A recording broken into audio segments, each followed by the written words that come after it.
Assalamualaikum warahmatullahi wabarakatuh. Perkenalkan, nama saya Berliani Ramanda dengan NPM 21755040 dari Akuntansi Perpajakan 3B. Di sini saya akan menjelaskan ringkasan tentang penyajian laporan keuangan PSAK 1. Yang pertama, penyajian laporan keuangan. Apa itu laporan keuangan? Laporan keuangan adalah suatu penyajian terstruktur dari posisi keuangan dan kinerja keuangan suatu entitas, yang dimana memberikan informasi keuangan, kinerja, perubahan posisi keuangan suatu perusahaan yang bermanfaat bagi sejumlah besar pemakai dalam pengambilan keputusan. Yang kedua, ada manajemen entitas yang bertanggung jawab atas penyusunan dan penyajian laporan keuangan entitas, di mana laporan keuangan yang menunjukkan apa yang telah dilakukan manajemen dan bertanggung jawab atas sumber daya yang telah dipercayakan kepada manajemen tersebut.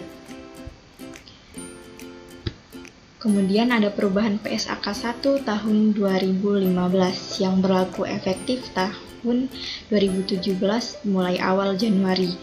Amandemen PSAK 1 terkait prakarsa pengungkapan klarifikasi terkait penerapan persyaratan.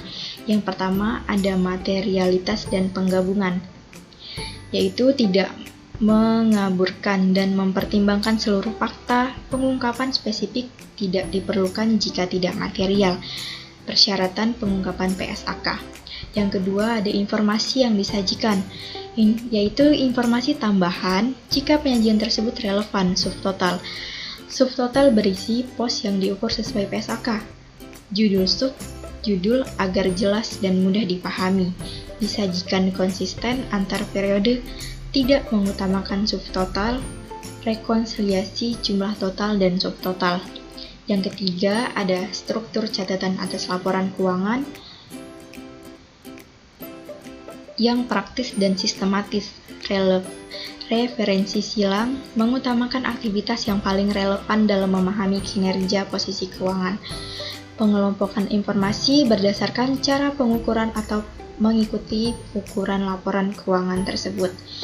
Yang terakhir ada pengungkapan kebijakan akuntansi, yaitu menghapus panduan mengidentifikasi kebijakan akuntansi.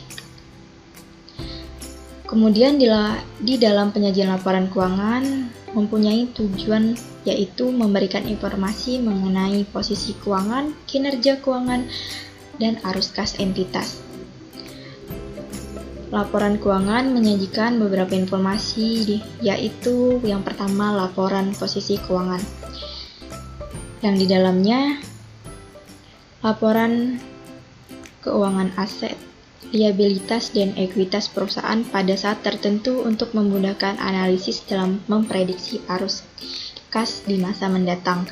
Kemudian laporan laba rugi dan penghasilan komprehensif lain, yang di dalamnya yaitu mengukur keberhasilan kinerja perusahaan selama periode tertentu yang digunakan perusahaan untuk menilai dan memprediksi jumlah dan waktu atas ketidakpastian arus kas masa depan. Pada revisi PSAK 1 2013, Dewan Standar DSAK IAI mengubah istilah pendapatan komprehensif menjadi penghasilan komprehensif. Kemudian yang ketiga adalah laporan perubahan ekuitas yang memberikan informasi mengenai perubahan modal akibat penambahan dan atau pengurangan laba atau rugi dan transaksi keuangan milik pemilik modal. Kemudian ada laporan arus kas yang menunjukkan aliran masuk dan keluar uang perusahaan tersebut.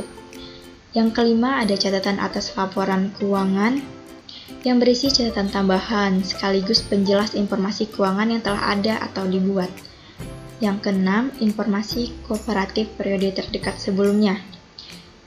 Kemudian yang terakhir ada laporan posisi keuangan pada awal periode terdekat sebelumnya atau retroaktif kesalahan, yaitu membuat penyajian kembali pos-pos laporan keuangan dan atau ketiga entitas mereklasifikasi pos-pos dalam laporan keuangannya.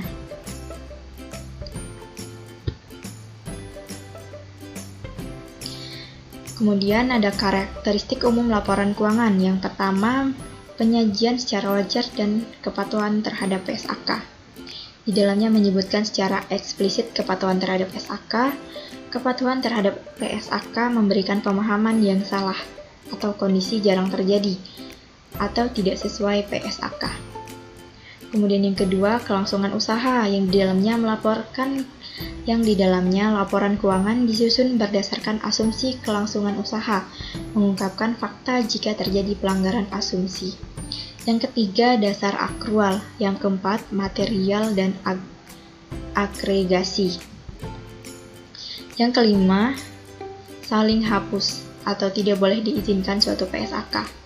Yang keenam, frekuensi pelaporan tahunan. Yang ketujuh, informasi komparatif periode sebelumnya. Yang terakhir adalah konsistensi penyajian dalam klasifikasi.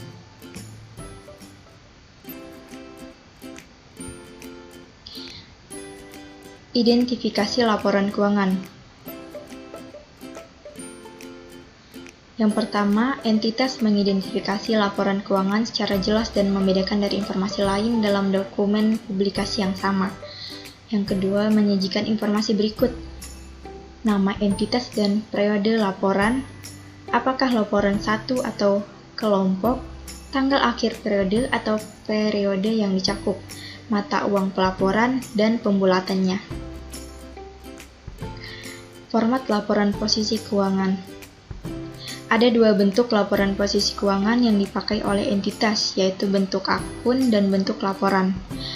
Bentuk akun sendiri yaitu yang menyajikan secara berdampingan, bagian kiri adalah aset dan kanan adalah liabilitas dan ekuitas, sedangkan bentuk laporan yaitu secara berurutan ke bawah dimulai dari aset, liabilitas, kemudian ekuitas.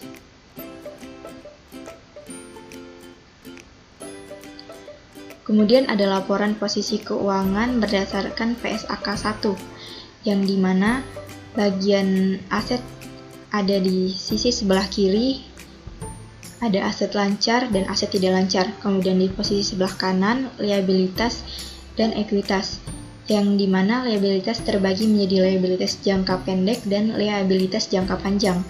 Ekuitas, di dalamnya terdapat hak non-pengendali dan ekuitas yang dapat didistribusikan ke pemilik entitas induk. Kemudian ada laporan posisi keuangan menurut IAS 1, di mana aset berada di sebelah posisi kiri dan diperinci menjadi aset tidak lancar dan aset lancar. Sedangkan ekuitas dan liabilitas berada di posisi sebelah kanan, ekuitas di atas, yang mencakup hak non-pengendali, ekuitas yang dapat didistribusikan ke pemilik entitas induk, dan liabilitas dibagi menjadi dua, yaitu liabilitas jangka panjang dan liabilitas jangka pendek. Laporan posisi keuangan merupakan informasi minimal yang disajikan dalam laporan keuangan dapat ditambahkan jika penambahan tersebut relevan. Penyajian dalam line sendiri atau notes tergantung dari materialitas informasi tersebut. Pembedaan aset lancar dan tidak lancar, serta liabilitas jangka pendek dan jangka panjang. Pajak tangguhan tidak boleh diklasifikasikan sebagai jangka pendek. Sekian presentasi dari saya. Mohon maaf jika ada kesalahan dalam penulisan maupun pengucapan kata. Saya akhiri. Wassalamualaikum warahmatullahi wabarakatuh.